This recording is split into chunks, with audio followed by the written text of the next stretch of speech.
Depuis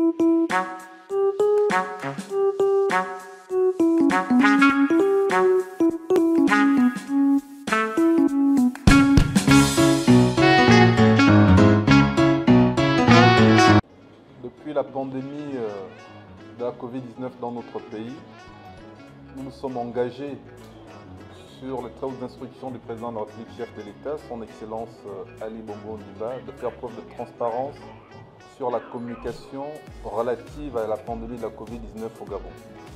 Pour ce qui est de la question sur les vacances de fin d'année, ce qu'il faut comprendre, c'est que le gouvernement évalue quotidiennement le bénéfice et le risque par rapport à la stratégie de la Covid-19. Quel est le bénéfice aujourd'hui? C'est de maintenir la population en bonne santé, c'est de protéger la population. Et le risque, c'est de dire que nous relâchons. Et relâcher pourquoi? Pour faire la fête.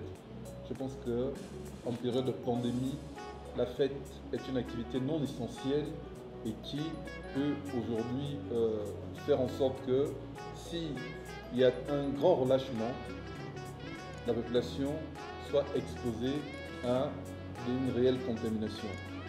Et je voudrais vous dire que le baromètre des décisions du gouvernement, c'est les informations sanitaires sur la Covid-19. C'est le suivi épidémiologique. Si, par miracle, le 24 novembre, nous ayons zéro contact, zéro nouvelle contamination, effectivement, les gens pourront faire la fête. Mais si le baromètre épidémiologique montre que la tendance elle est toujours la même, à partir de ce moment-là, le gouvernement appréciera, mais pour l'instant, nous maintenons le dispositif sanitaire qui est aujourd'hui en vigueur en République gabonaise. Pour ce qui est du vaccin, effectivement c'est d'actualité. Je vais donner quelques réponses et le professeur Bouillou, président du comité scientifique, aussi se prononcera sur la vaccination, tout en sachant qu'à la fin, c'est le gouvernement officiellement qui devrait se prononcer sur la vaccination au Gabon. Mais, qu'à cela ne tienne, nous avons organisé avec l'Organisation mondiale de la santé, nous avons mis en place un comité national, comme tous les pays africains le font actuellement, pour essayer d'évaluer les besoins en vaccination. Ça nous permet de pouvoir élaborer un plan national de vaccination contre la Covid-19. Ce plan est en cours de finalisation et sera présenté au gouvernement pour que le gouvernement puisse l'approuver. Aujourd'hui, l'heure est la prudence.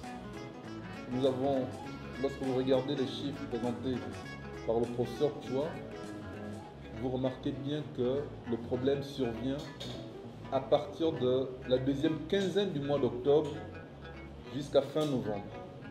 Ça veut dire que la reprise de certaines activités, notamment la ouverture des salles de classe, l'allègement des horaires des restaurants,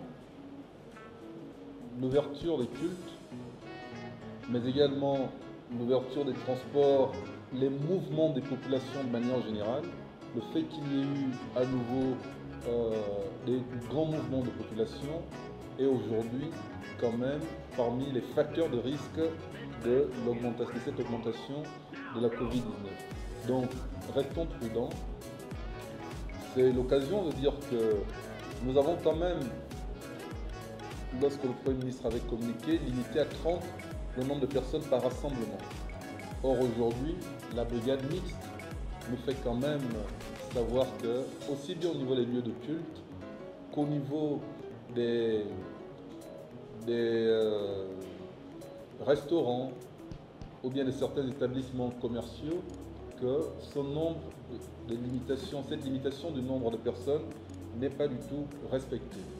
Donc, certains sont surpris des mesures que la brigade mixte est en train de prendre aujourd'hui. Les 2 premières semaines, c'était des semaines de sensibilisation par rapport aux brigades mixtes. Et depuis lundi dernier, on a corsé les interventions et nous avons procédé à la fermeture de 7 à 8 établissements pour non-respect des protocoles sanitaires. Ça veut dire que dans les jours et les semaines qui suivent, nous allons beaucoup plus corser et ces sanctions vont aujourd'hui de la fermeture temporaire de ces établissements jusqu'à la fermeture définitive avec bien évidemment des amendes qui pourront aller jusqu'à 5 millions de francs d'amende et de l'emprisonnement. Donc c'est pour dire qu'aujourd'hui la situation elle vient de vous être présentée. C'est une situation qui n'est pas du tout favorable parce que tout simplement aucun pays ne voudrait vivre la survenue d'une seconde vague en Afrique.